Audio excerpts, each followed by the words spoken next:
N'ekirala twasaba mwami Rubongoya atuwe ku oba tuziyita nini numbers enamba za ndagamuntu z'abantu abo tusobole okunoonyereza mu nnira oba ddala abantu abo baali baliwoko we bali oba baali batambuliddeko ku nsi kuno oba mizimu. Maziga Miranga Nabiwoobe ery'omuyimbi Easy kitalo nnyo Robert Kyagulanyi Ssentamu akakasizza okufa kwe mu ngeri y'emu. Omukyala amanyiddwa nga Fifi the Queen Akaaye atabukidde omukyala wa human rights ate ng'olunaku olwaleero comrades abaasibibwa obwereere olw'okwagala Kyagulanyi Ssentamu baleeteddwa mu kooti. Dr. Sam Kazibwe ayogedde ku butebenkevu na kiki kitegeeza eggwanga okubeera nga ttebenkevu. Ampuliriza ebya David Lutalo byongedde okuba nga biranda. Mbaanirizaako mwenna gye musinziira okuba nga mutugoberera abali mu bitundu by'ensi eby'enjawulo. Omukutu oli ku DPTV Uganda. Nzikiriza ewatali kulwa nkusoose ne story esooka. Story esooka munnayuganda munnange amawulire gavudde eri mu National Unity Platform eri omukyala amanyiddwa nga Swabula ow'omukisa. Mawulire si malungi oluvannyuma lw'okuviibwako taata we Oweekitiibwa Robert Kyagulanyi Ssentamu avuddeyo n'ateekayo obubaka obugenze mu maaso n'okubeera nga bulaga okungubaga kitalo nnyo eri Swabula ow'omukisa. Atamanyi Swabula ow'omukisa ye mukyala atwala ebyempuliziganya ku internet eri ekibiina kya National Unity Platform kitalo nnyo ekyokuviibwako taata era nga Kyagulanyi Ssentamu omukulembeze agenze mu maaso n'okuba ng'ateekayo obubaka n'agamba nsindika obubaka bwange obukubagiza eri ow'omukisa Swabula. Taata we amanyiddwa nga Kiganda yavudde mu bulamu bw'ensi eno kitalo nnyo nnyini ddala n'ebirala bingi nnyo era nga yafudde lunaku lwaggulo. Kale nno ekifaananyi kyekyo kyogenda mu maaso n'okubeera ng'ate olaba ampuliriza. Njagala kubeera nga nkutwala butereevu nnyo. Amawulire agagenda mu maaso n'okuba nga gatambula lwe lunaku olwaleero bannaffe bangi abannankyukakyuka nga bano balangibwa kuwagira Robert Kyagulanyi Ssentamu n'obutawagira General Museveni oba oliawo gwe musango ogubalangibwa bamaze ebbanga ddene nga babaleeta mu kooti tewali musango gwe babavunaana. Olunaku olwaleero baleeteddwa. Atusaba Katonda omuyinza wa buli kimu n'olunaku olwaleero abate oba oliawo aleetera abasajja abo abatalina mitima gya kisa olwaleero bafune ku kisa bate bannaffe. Kasooke tufune akatambi kano nga batuuka ku kooti. Bwe tuvaayo twolekere ate ebigambo ebirala nga bwe bizze.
Ngeri yemu waliwo story eya David Lutalo erabikanga nayo ekutta akati.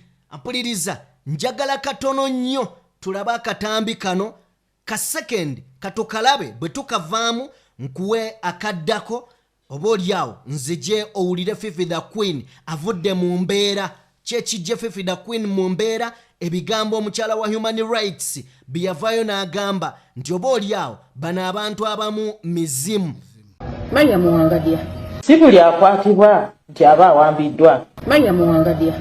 So ekigambo okubuzibwawo nze bwe mpulira abamala gatikozesa mu lusaago okutambulizaako ebyobufuzi byabwe. Muli mpulira nfa. Neetaaga okumanya amakulu g'erinnya Wangadya. Banafe abava ebulambuli mutusaasire mutwe ku miningi y'erinnya eryo. Before we put our opinions, tuyinza okuba twonoona obudde ku muntu Katonda bwe yasiimuula nga Katonda. Too bad such an institute ekulibwa omukyala atalinamu wadde ka empathy mu mutima gwe, atalinamu kabuntu, atalinamu kantu konna kalumirirwa bantu. Simply because gwe wazaala ku mulembe ogwayitako agaana go ne gakula ne gafuna agafo mu government ne gabeera protected and yourself. Where do you even get the audacity, I mean the nerves, to come in camera and tell us what you told us? Wejjewo amaanyi n'obuyinza. Okay, osobola otuyamba n'otuwako ku definition y'ekigambo kuwamba. Kituwe mu luzungu kuba ogambe totegeera Luganda. Bwe totegeera Luganda, do not ever come and make a comment or statements in our language when you're fooling us abalutegeera. Tokiddanga muggwe yogera mu Lulambuli olimba abeewammwe osiriwaza abeewammwe ffe twesonyiire ddala. Mirundi emekanga Human Rights Commission muvuddeyo okuyamba abantu. Abamawulire bakubiddwa ne bajja ku Human Rights Commission mwali mukoze ki? Okay, twogere ku bamawulire for starters abali mu camera, the people you know. Bemwali swalire nti onajja kunjogera ku bameka abazze ku Human Rights Commission ne mubayamba. Bameka.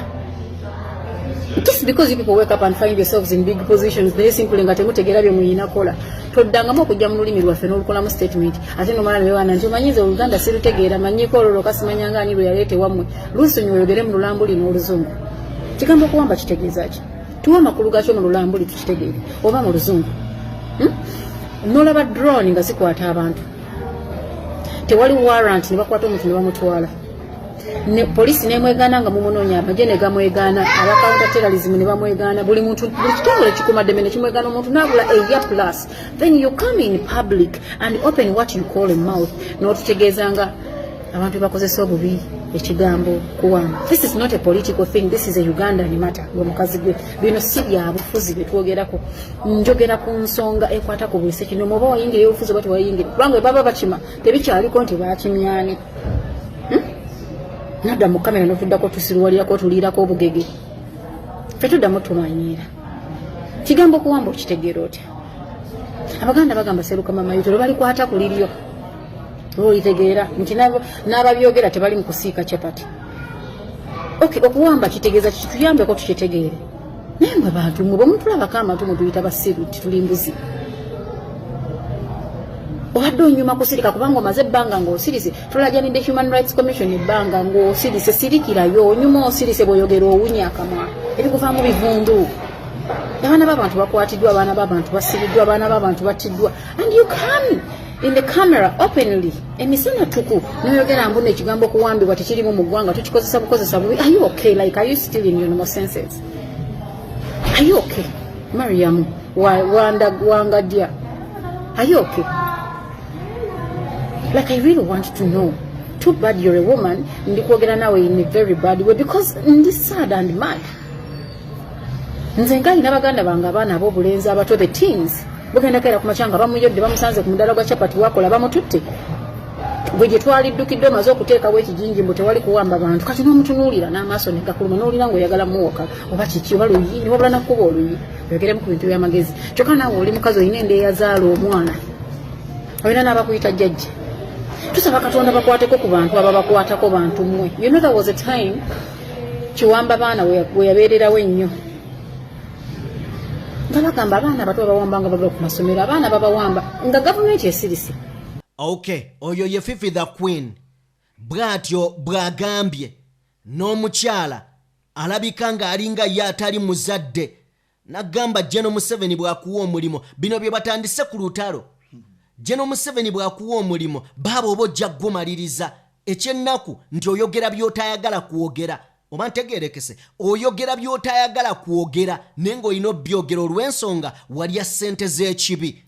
Kale butereevu nnyo njagala kubeera nga nkutwalako ewa mwana mulenzi amanyiddwa nga Easy. Mawulire si malungi agava ewa Easy. Mwenna mukimanyi nti omwaka oguwedde Easy yali mulwadde, yafuna accident, abantu abatamanyiddwa bamulumba ne bamukuba ku mutwe n'amala mu kkomo okumala akaseera. Mukama yazzabibye n'asobola okuba ng'awona. Wabula bwe yawona yasalawo obulamu nga bwe bwali bugenze afune omubeezi.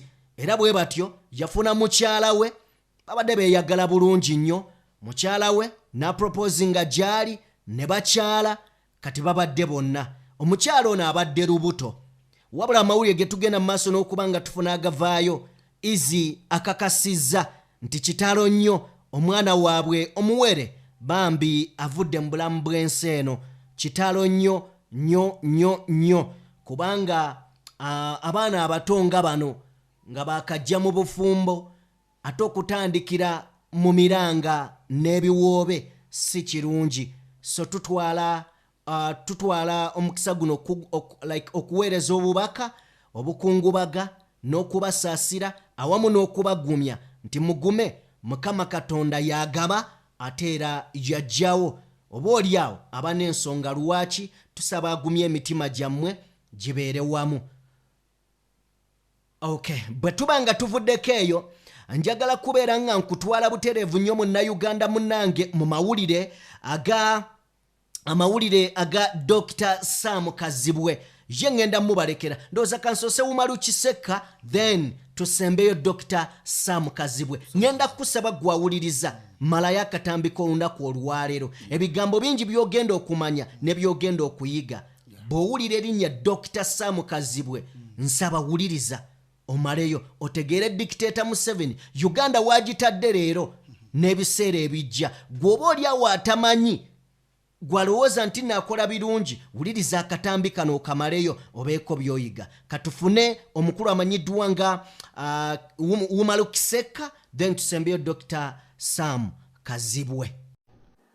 Njagala osooke weekanya kibayitadde Fallen of David Lutalo.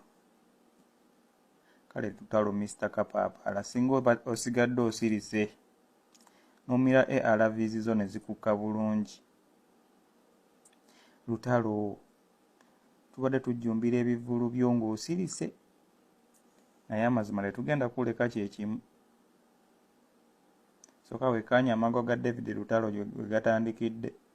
Tetwegeziwaza ate tetugoberera bannabyabufuzi boogera bigambo bitwawula. Nze siri politician saagala byabufuzi in my life so saagala muntu ayawula bantu nga bantu oba wapate ki oba wapate ki ffe tuli bantu. Abantu mwagala otujjemize David Lutalo kikyobanja bannayuganda mazima nga Katonda akujje wala lwaki temulaba gye muvudde bannange position bannayuganda ze balimu ze walimu kikyotayina kiki wasuubira okufuna kyobadde toyina David Lutalo mazima kiki Katonda akutuusizza wonna naye omululu guno era owunzise bannayuganda obaliddemu olukwe buli lunaku tukulaba nga tumanyi saidi wajogwa naye ng'osirise era nga tetukunyega. President yatuuka n'okulaga nti ye takuyinaako buzibu. First lady n'akugamba tukubireyo ko kayimba ka mobbi bubbi ku concert yo okulaga nti gwe tetukuyinaako buzibu kubanga tonyeze. Naye era bannayuganda otandika bakudaalira mbu tetuli mu byabufuzi baagala twawula. Omanyi omwana gwe bakuba essasi wallahi omumwa gwonna ne gukyuka bwe guti ali ku internet wana anoonya buyambi ne gavumenti yakimutuusaako wallahi tewali amonyega baagala ku anoonya bujjanjabi naye ng'ekyamutuusaako ekyo gavumenti.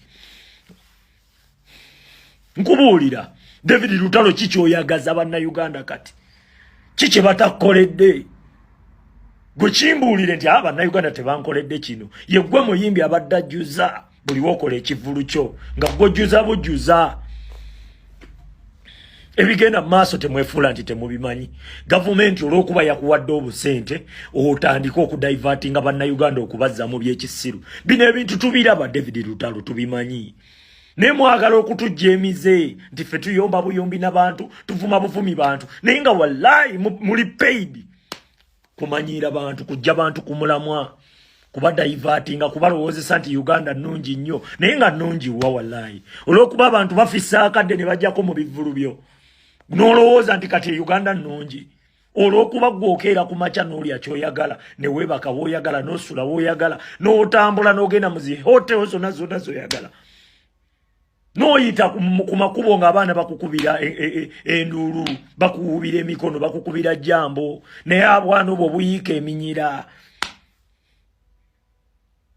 gwolaba bikunyumira mwe mu Uganda muyina moto mbukola sente ojoge mbukubanga olwokuba obeera mu banaku kati gwe okufuna sente olaba onyumirwa nnyo nga bonna bagamba kyekyo si by'abantu bategeevu. David Lutalo lekerawo okukudaalira banna Uganda osegedde empeke tezigenda kukuwoomera nze nkubuulira ogenda kutuuka okumira empeke ng'oziwulira nkubuulira gwe salawo Saidi nga ne Museveni sente zirye ne sente olina okuzirya nga zikukaayira tetuyinza kukuleka nga bwe twalekaani balagadi bali eyo basirise balya sente zaabwe mu kamugunyu wecce nomuli eno mujja mutwasamira mbukwawula yawula mu bantu ani gwe bayawuddemu kyogamba ebigenda mu maaso temubimanyi toyinayo bantu b'omanyi bali makomera nga babasibira bwerere byebyo ebintu bye twogerako gwe ozoonya gwe Lutalo oluvannyuma lw'ebbanga ddene eriyiseewo ng'abaana bano tebakomezebwawo mu kkooti okuli omukyalo Olivia Lutaya olunaku lwaliro bakomezeddwawo mu kkooti y'amagye e Makindye. Bannaye nkusabira kamaama sisobodde kujja ku kkooti kuba mbitegedde leeti naye kyonna kye kiri kijja kuggwa.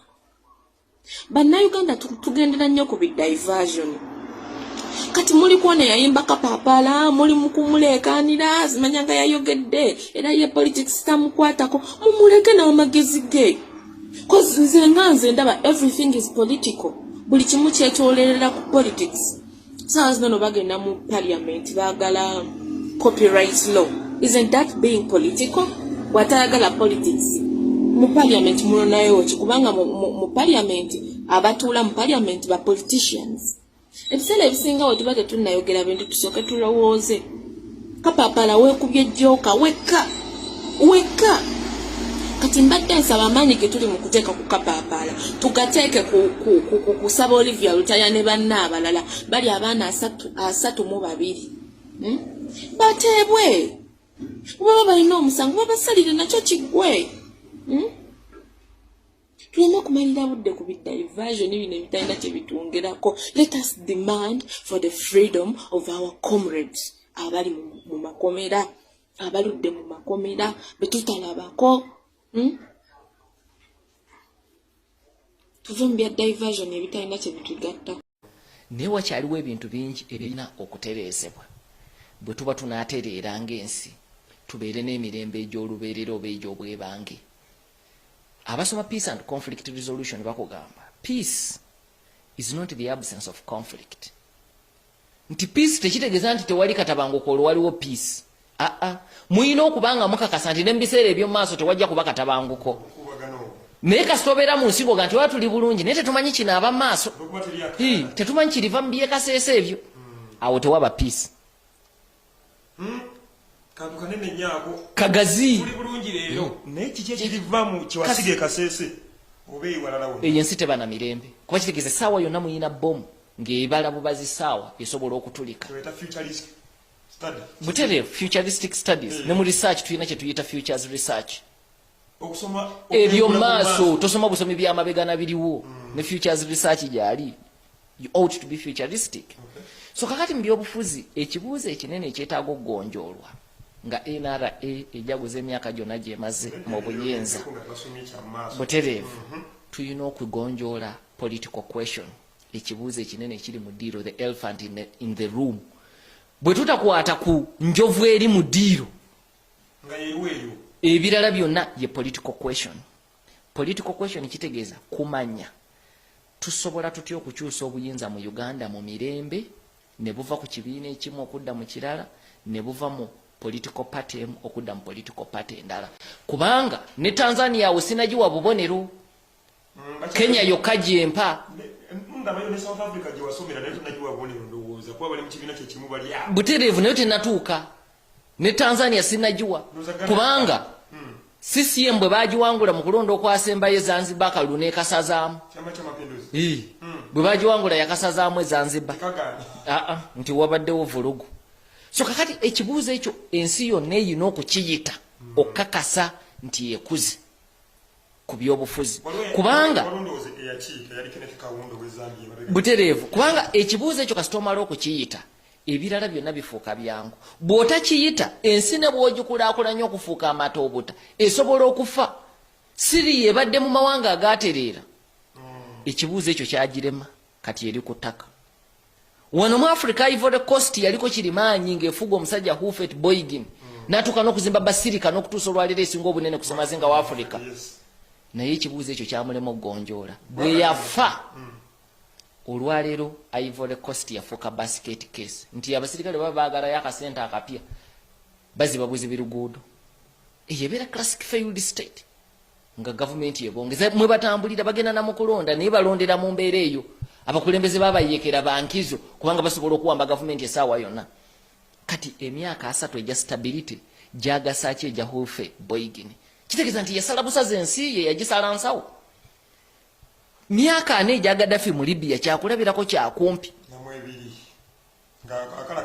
afuze ebyenfuna abitereezeza omuntu ova ku university oba tolina mulimu gavumenti nekuwa ensako nga tekirina walala wekiri mu Afrika wano munsi yonna si mu Afrika wokka kubanga ogenda mawanga manyi nga tebabisobole naye ekibuuzo ekya transition bwe kyamulema okugonjoola sirowooza nti mu generation yaffe tulirabako Libya eteredde ekyo nkikakasa Libya eteredde si ya generation yaffe esobola kubaawo mu baana baffe kubanga ensi okuterera kitwala emyaka mingi naye okugitta kitwala lunaku lumu mutabani wa Gaddafi Seyifu bw'amala okusoma Ebungereza n'akomona mugamba mukulu taata ebintu byonna obikoze naye waliwo ekibuuzo ky'otannaddamu transition tutandika okugyogerako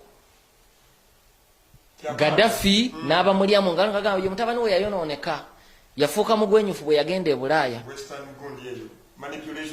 ekikwewuunyisa ensi bwe yatabuka abantu bonna bamuddukako Seyifu ye yali ku lusegere lwe era Gaddafi yakyogera mu interview esembayo ne Christiana Mompuwa nti banna abantu bulijjo abangamba nti nfuga bulungi kati ndi mukubalaba ku TV nga bagamba Gaddafi bye bye mu bigambo bye by'oluzungu bwate bwe yali ayogera ndi am now seeing them on TV saying Gaddafi bye bye niye badde banga nti amuzeeyi tufuge n'emirala 5 ojja kugifuga yali akabafugana mu 3 ninga mugana n'emirala 5 ojja kutufuga so enso okugwawo kitwala olunaku olwo nkuge nti n'obuyinza okuva ku mukulembeze w'eggwanga yenna musaawe mwe asobola okuba nga afuuse powerless mukulembeze w'aba Bolsheviks Vladimir Lenin ekyo yakyogera oli yali amuga nti tufuga okutuusa lw'olifa engeri gy'otukulembedde Lenin n'amuga nti ate wali kya kitalo kye nnina wano obuyinza bwe nnina wano mu dakiika emu busobola okunzigwako nenfuuka omutiitiiza asingayo nenfuuka omuntu atalina maanyi yadde n'akamu naye ndi kyendi kuba mumpadde obuyinza nanga n'olwekyo bwe mumbuunzijjako ne bumuwa obulala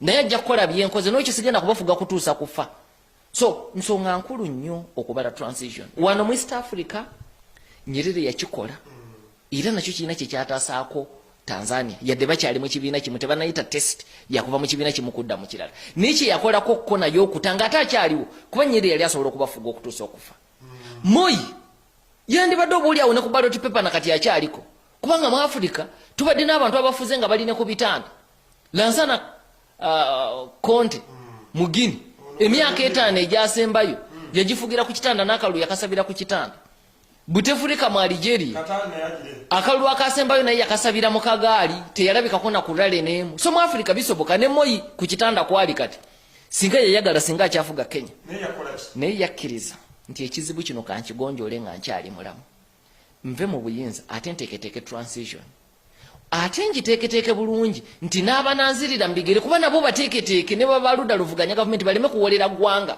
kuba bo otabateekateeka bajja na busungu Dr.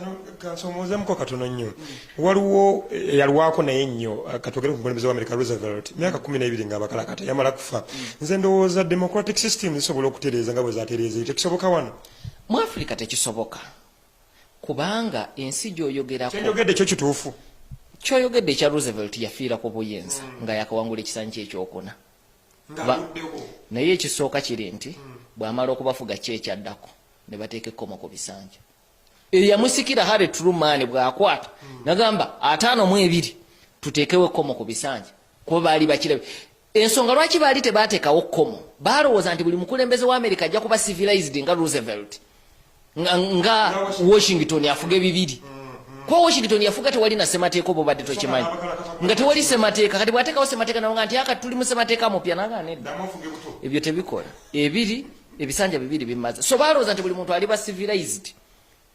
nga Washington tekyaba Roosevelt najja eyasanga abantu mu buyinike yasanga ebintu bibiri ebyomutawaana depression economic depression ne dust bowl andaba gendo obisomeko otegeera obubi bwabyo ebyo ebibiri byasindika n'Abamerika mu nkambi z'ababundabunda nga ze twayina eggulu mu biseera bya koni so kati bwajja yafuna blanka check efaanaganako ne President Museveni gye yafuna mu 86 kati ng'abantu tobabuulira kirabaga katumulonde musajja ne batuuka n'okumulonda nga ali mu kagaali butereevu n'afiira ku ntebe kati Amerika ne bategeera nti si buli muntu nti ajja kuba mugonjofu katuteekewo ekkomo naye ne bwe batanditaddewo kkomo jagamba Bungereza nga teririiyo aga amawanga gatuli wali emyaka nga 10 nti institution zaago z'amaanyi President yasobola okugamba omubaka omukozi wa Ministry y'ensonga z'amawanga amala togenda mu parliament nga bakuyisa omubaka naga anja kugenda ate nga tojja kungoba